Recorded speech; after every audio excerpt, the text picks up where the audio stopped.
keep it there. You don't want me to swivel it. Don't. Bad habit, bro. Fidgeting. I got some questions here for you too. I've been writing them down. Yo, what's going on YouTube? It's your boy Sidhu the Barber. I'm here in Surrey, BC with BislaCutz. Cams and I actually had this great idea for a new series that we're trying to do called Barber Interviews. We'll think of a more cool name for it, but this is the first episode of many, so stay tuned. I didn't even see him. He's like, I was like, oh fuck my bad. I didn't see him. I'm like looking around and shit. I was like, oh shit, I didn't even notice that.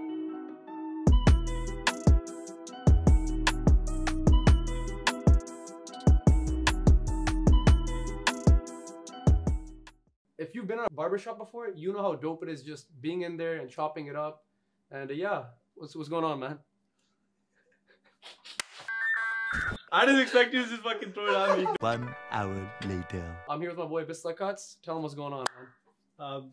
First of all, I want to say thanks for coming out. These guys are all the way from Calgary. This whole thing started like about a year ago when I started cutting hair. I used to just line up my friends for fun.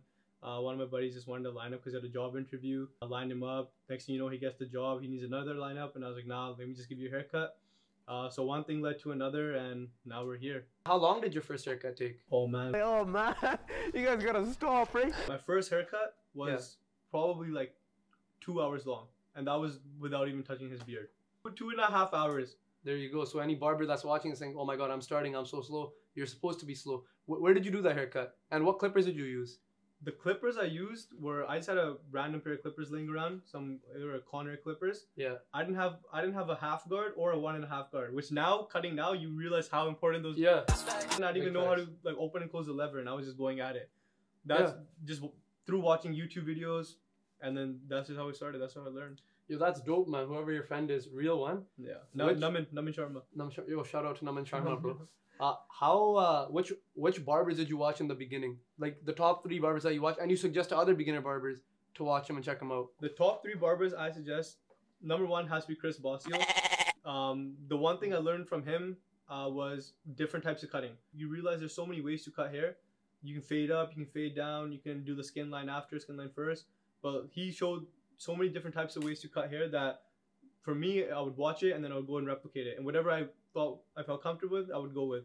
Other barbers were 360 Jeezy and Vic Blends. Jeezy, dope barber, like showing how to cut different types of hairs and stuff. And Vic Blends especially, like he doesn't drop too many tutorials, but like his gems on Instagram and stuff, like those little things makes the biggest difference. Like where to start your taper guideline, or like how to cut certain types of tops and stuff. Yeah, 100%, bro. The fact that you said Chris Bossio, I think he's the GOAT of the barber 100%, industry. 100%. Not only like just cutting hair, but like he's always giving gems like financially too. You know what I mean? Keeping barbers financially literate too, because you know too. Bossio builds wealth. Life of Bossio Wealth, and Chris Bossio. Yeah. Shout out the GOAT.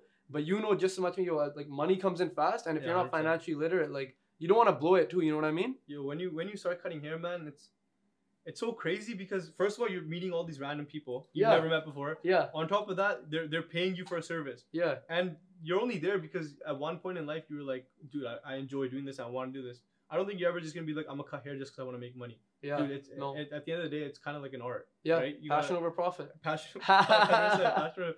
And that's the same thing you were saying. Like when you're making your money, like you need to learn how to preserve it. You need to learn how to care for it. But that's the same thing. It's like you also need to learn like money in, money out type of thing. Like if money comes in, money goes out. But if money goes out to the wrong places, like then you kind of stay at the same level. Yeah. Your money comes in, you put it back into your business, and that's where you grow. And then you get to a point where you kind of get I don't want to say comfortable because you're always trying to like get better and reach for higher standards.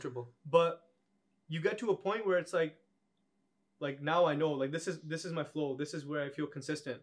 Now I know like if this much money comes in, like this is what I'm gonna put aside for myself to build, and this is what I'm gonna put aside for my business, for my brand. Yeah. To build, because you don't want to just stay at a certain spot. You want to build yourself. You want to build your brand. Everything needs to go up. Bro, 100%. Like if you don't invest in yourself, why should other people? If you don't believe in yourself, why should someone else believe in you? You know what I mean? I agree. You understood the passion over profit, right? No, Vic Blend, man. The documentary was fun. Yeah. It's like hopefully. I thought something that you thought of right now. No, bro. Barbers that watch this, they'll know. When you first started cutting, what did your parents think? What did your friends and family think? For me, like when I understood the concept that like people actually want to come to me for a cut, that's when it was like, dude, like first of all, I enjoy this, and second of all, people are trusting me, so I need to trust myself.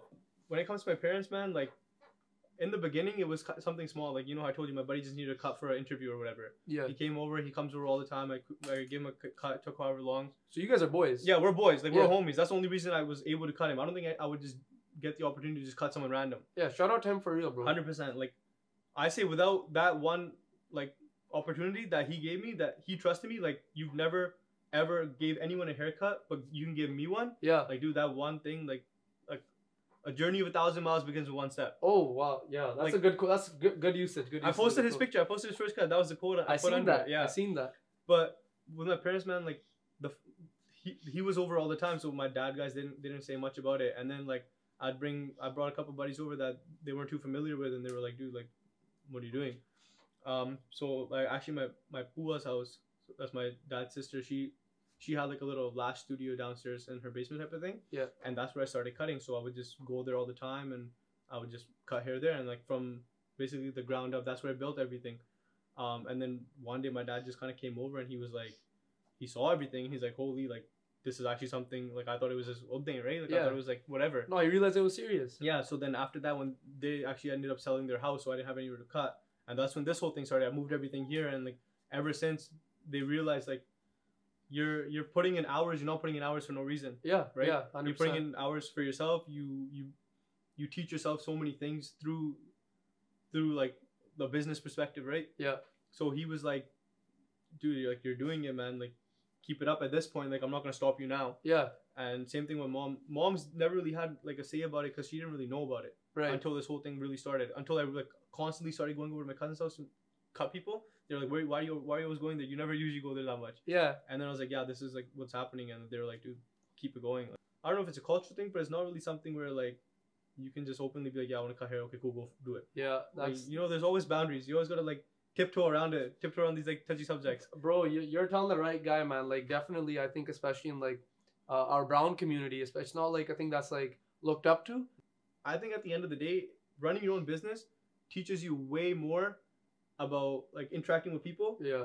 And like taking care of yourself at the end of the day. What's your biggest motivation, or not biggest motivation? What motivates you to keep going? The result at the end, like every cut you get better. Yeah. Whether like I do a cut, the next cut might not be as good as that cut, but you learn from that. You have like a goal in mind. Your goal isn't just like, oh, like getting that paper. Cause yeah, it is, but like, bro, we're gonna touch paper regardless. Like cutting hair, it's gonna come. Not on some cocky shit. Like it's gonna come. It's gonna come. You gotta like realize if there's a person you look up to, or like a certain style of cutting that you haven't yet perfected. Yeah. Like there's your motivation right there. Like keep getting better. Say someone comes for a buzz cut. Yeah. And like I know, like my buddy tells me, oh, yo, next cut I want to try something like this.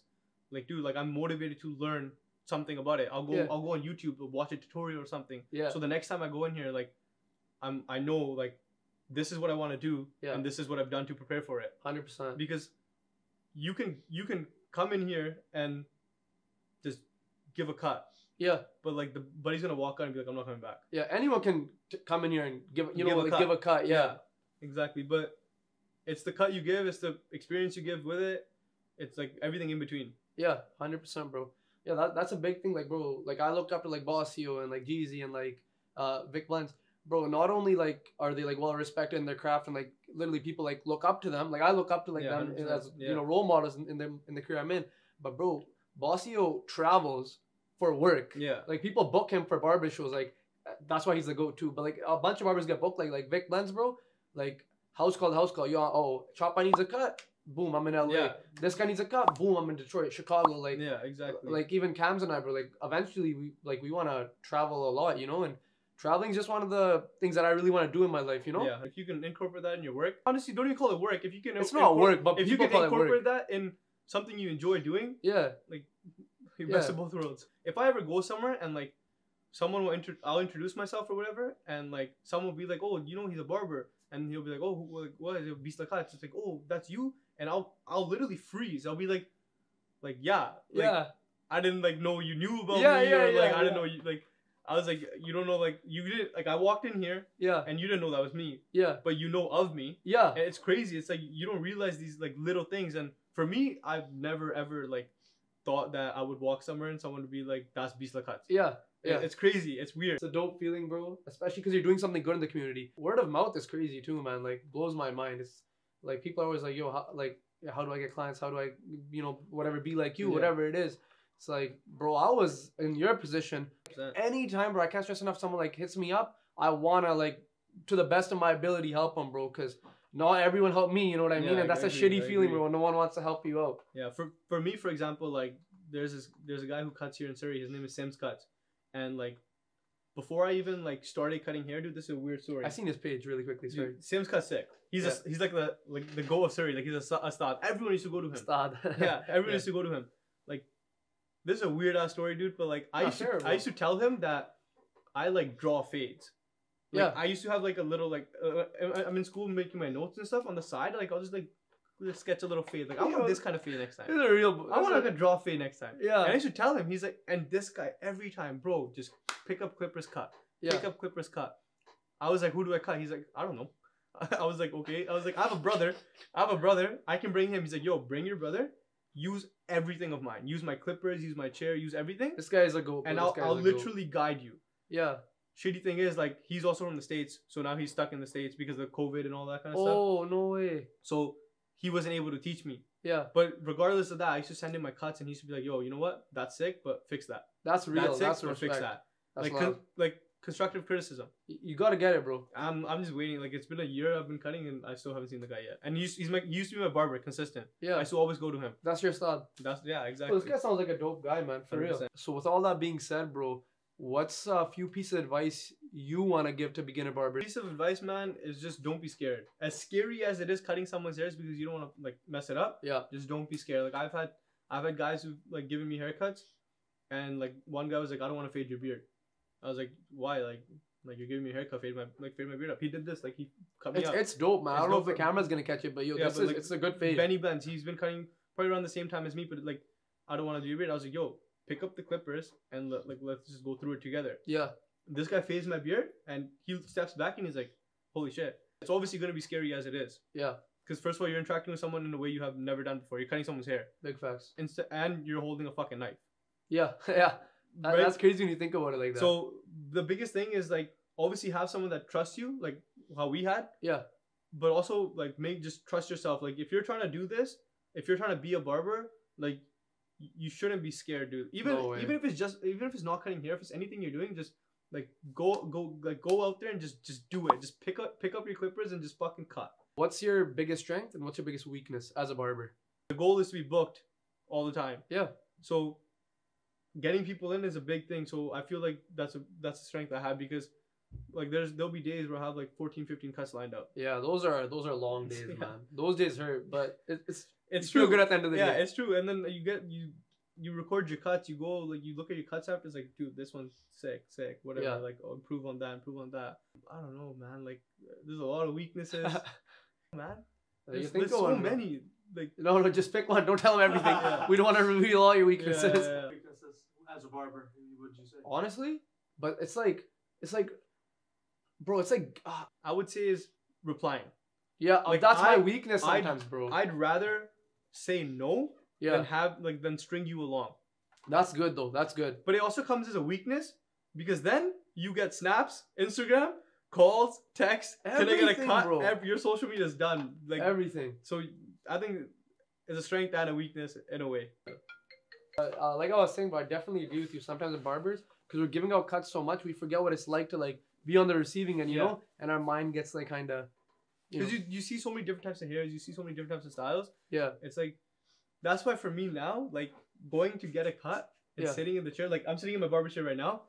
Like you want to like soak in every minute Yeah, of it, because yeah, then you yeah. realize how Yeah. sick it is to get a haircut. 100%, bro. You get your haircut, you get lined up and everything. You get up and you look at yourself in the mirror, and it's like, yo, I'm like a changed person. Yeah, For us, for guys, like it's a big thing. Like I know I have someone who I've like had a girl in the shop who I've given an undercut to. yo, that's dope. I'll be like, yo, you're coming every week, and she's like, yeah, I realize it now why guys get cut so often, because like you have your cut, your hair's cut, but after like 2 weeks, it's still cut, Yeah, but it's not fresh. especially as guys, bro. Like women are blessed; they can be beautiful in so many ways. You know what I mean? 100%. As guys, like bro, if our like stuff starts like growing out too much, and it's like you feel kind of Yeah. whack. You know what I mean? I agree. Yeah. The years experience under your belt, what's your favorite and least favorite thing about being a barber? If you have more than one for each, let me know. Because I love this question with other barbers. What's your favorite and least favorite thing about being a barber? Meeting new people. Like Yeah. obviously with COVID, it was a little bit hard. You can't have too many people in and out. Yeah. Like it's one at a time. Agreed. Wearing your mask and all that kind of stuff. Wearing a mask sucks, man. Yeah, but like, I think that's a really cool thing with this craft. You meet so many new people. You meet so many interesting people. Like I've met like I've cut like at this point like I've cut people who are doctors or like Yeah. like someone like a massage therapist or like someone who's going to school for like law school, like a Supreme Court judge or whatever. Yeah. You meet so many different types of people and everyone has such a different perspective. You get all this like information, you get to soak it all in and you get to realize like there's like more to whatever it is. Something I hate as a barber is when your clients don't understand that you're either hungry or you can't cut or you have plans. Like people don't care if you fucking eat.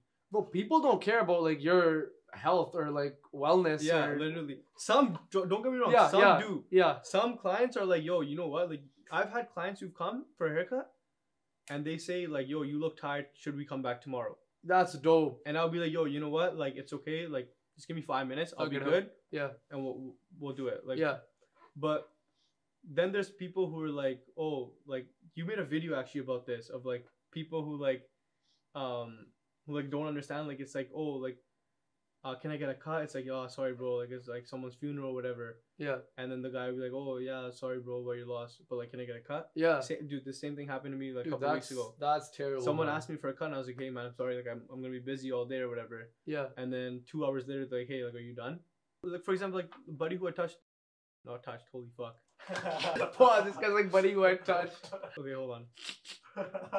Man, he's so child, like, bro, is that the right word? Yeah. So like based on what you just said, like the person who was talking about earlier, Sim's Cuts, like a lot of people used to go to him, and now that he can't cut because he's in a different country, like a lot of his clients started coming to me. Yeah. So like when they, as I'm getting better, and like they come, like they see the barbershop and they're like, we used to go to Simba's house and we used to sit in his garage and get haircuts, and now we're sitting in your garage and haircuts. And when they say shit like Simba vibes, it's like, fuck, dude, like that's a trip. That guy's such a good barber. And if people are like not comparing me, but like saying like, oh, he's doing the same thing and he's doing the same thing, it's like someone who I look up to in cutting hair. Yeah. And people are comparing him to me. Like we're talking about Chris Bossio guys and all that, but like you gotta realize like there's people in your own community that are like that too. Yeah. Because in your own experience. It's just based on experience. It's a different type of like, yo, that's sick. It's a different type of like heartwarming. Instead of like someone crazy who cuts hair liking your picture on Instagram, it's kind of like that because for you that's a big thing. Like if Vic Blends liked your picture, it's like, yo, that's crazy. That's but if someone's comparing you to a barber who you look up to, that's even crazier. Yeah, no matter 100%. How big or small the barber is. Yeah, it's crazy. That's the whole thing about our fucking video. Like you meet so many crazy people. So bro, what are the chances we would ever linked up had we not been barbers? This whole thing happened because you know how you posted that thing about the types of barbers? Yeah. And I literally messaged you saying, bro, that's gonna be sick. Like I hope everything goes well. Yeah, and I was like, if I were there, like I'd be like helping you out. Yeah, You're like, bro, I'm being serious. I was like, yo, come. What are you saying? That's sick. Yeah. Bro, even Instagram as a platform, it's like change, like not dramatic, but like I don't want to be dramatic, but dramatic. It's changing my life, bro. 100%. I agree, especially like for my personal Instagram. Yeah. Like it was never like I never like really met anyone through it. Yeah. It was never really like, oh, you're doing this or people are messaging you or whatever. Yeah. But like through BislaCutz, like you're getting so many messages. Yeah. And you're meeting so many people, and so many people are trying to like interact with you, like come like scope your shop out or whatever, get a cut from you. Yeah. It does change your life a lot because it does. As little as it is, you go from you have something that you never used to. Yeah. So it's a big difference. Yeah. No matter how big or small the difference is, it's a big difference. Yeah, 100%, bro. Yeah, like my personal account, like for Instagram, I just post pictures of like my friends and like people that I know. I don't use it to like, oh hey, BislaCutz, how are you doing? For my business account, business account. Every time I post or every time I story, like I make sure it's something because it's a public account. Yeah, people. I don't know people in like India might see. You never know who's on the other end, bro. You never know who's on the other end. With all that positivity that we spread, amazing conversation we've had, and how amazing people are in our industry and our jobs. What's the worst thing that you've experienced as a barber in or out of the shop? The worst thing, okay, this definitely sticks out as the worst thing for sure. This was around the time I was working at the barbershop. So like all these boxes you see behind me, people come in here and they sit here and they ask like, oh, do you sell them? Like they're not for sale. Like the top row, I don't know if you can see it in the frame, but it actually was stolen from me. So I worked at a barbershop, 22 barbershop again. And then at the same time, this was when COVID was really popping out here. I was doing a lot of house calls. So I had my backpack and my ring light and a couple other bags, just like chargers and stuff. Yeah. So I would go from like house to house and give people cuts. Yeah, house calls are Like a good. house barber. Yeah. And then this was December 24th. So I was cutting on Christmas Eve the whole day. Hustling. And then I came home late at night, and at this time my whole family had COVID. Every single person except for me, and I tested negative and all that. Yeah. So I was living with my nanny guys. Yeah. And I was at their house, and I came home late at night, and my mama guys, they're all at home, my cousins are all at home, and we started watching a movie, watching The Grinch. Nice. The Grinch Who Stole Christmas. Yeah, I love that movie. Good movie. While we're watching that movie, the cops knock on the door saying, "Hey, like your trunk is wide open or whatever." Yeah. So we go check it out, and it's well, whatever, it's cool. But then I realized like I was supposed to go to work the next day, so I was supposed to work all of Christmas Day. So I left all my stuff in my car. Only my barber bag was missing. Damn. Everything was still there, including a ring light, which is like $150. Yeah, these are expensive, bro. Like a bag that you can just grab like this with chargers in it and everything. Yeah. Everything was there except for one backpack.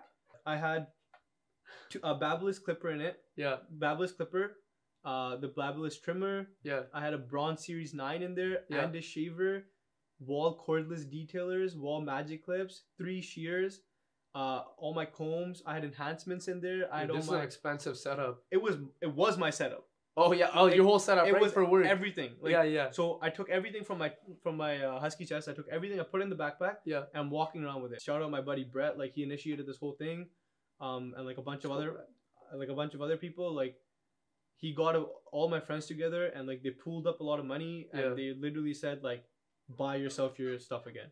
But that's respect. At that man. moment, I was like, dude, like I was like fuck that guy. Like I'm a shit kick him. Like I Yeah. thought it was all that. You know, Yeah. obviously no. Like I'm not gonna do anything about it. Yeah. But like I was like I don't want to cut hair anymore. Like it was really, really low point on Christmas Day too, which was even Yeah, worse. man. That's like a sad story, Super bro. low point. The same thing around the same time happened to Vic Blends. Yeah. I remember his black And car got broken into. This guy posted a video saying, "Oh, my car got broken into. Like, look at these guys taking my clippers and stuff." Took my bag. It's like it's some clippers in there, bro. What you gonna do? You a barber? Like He literally gave a motivational speech, like how he is about what happened to him. Vic and is inspirational. He man. said he said something along the lines of like, if something like this happens to you in your career, like it's just a blessing from God. Yeah. Don't be going around saying I'm gonna do this, I'm gonna do that, or being like the bad guy. 100%. It's all part of the journey. This is all what Vic said, not me. This is all what Vic said. It's all part of the journey. It's all what God's throwing at you. Yeah. Because like he knows you'll be able to overcome it. Yeah. when some shit like this happens to you, don't go out there acting crazy because of it. Don't start getting on social media talking about fuck you, fuck this, trying to find the person that did this. Man, it's whatever. He didn't take nothing important to me. I lost some clippers, I get them back. All that person doing is adding to the blessing that God got coming for you later. Shit like this supposed to happen as part of the journey. Journey is never gonna be smooth. It's never gonna be easy. I'm out here. I'm gonna do this. I'm gonna do that. The same night I go on YouTube and I watch this video about him saying all this stuff, and I was like, I gotta calm down a little bit. Yeah. Starting BislaCutz on my first cut, all the way to wherever I went, Yeah. back down to not having anything, Yeah. and back up to where it is now. But if you notice it, every step of the way where I'm going up, Yeah. like I've had homies to support me. Like I've had people to put, It's like all love. I've had people to push me. Yeah. Like I was so grateful to have people to be like either trusting me with the first cut Yeah. or passing me flows to buy more stuff. Yeah. Should we end the video, Josh? Yo. That's it. Done. Fucking goose. That's how I thought all you guys talked. No, sorry. man, we don't talk like that. Oh, fuck. Yeah, that's just not real. You see my C350? Yeah. You want to race me? Alright guys, that's all we got for today. Thank you so much for everyone that watched till the end of the video. Be sure you hit up BislaCutz. His socials, my socials, cams are all here. If you guys enjoyed the video, leave a like. This is the cut edited version, but if you guys want the uncut version, hit 100 likes and I'll drop that too. Anything you want to say? No, man, I just want to say thank you guys for coming out. Like we've mentioned in this video, it's as small as a DM that gets you from here to here. Yeah. So yeah, man, like sky's the limit. Like these guys came out all the way from Calgary. They're driving here. Hit them up and they came through and this whole thing happened. So big shout out to Camp.OSC and Sidhu the Barber. I really enjoyed this and I hope to see a lot more YouTube videos from you and you with Hopefully other you barbers. make one too. Yeah, maybe I'll make a YouTube channel myself. Yeah. But yeah, hit up Sidhu, get some interviews in, like a lot of content coming out. Yeah, we appreciate your kind hospitality too. It means a lot. Always. Peace.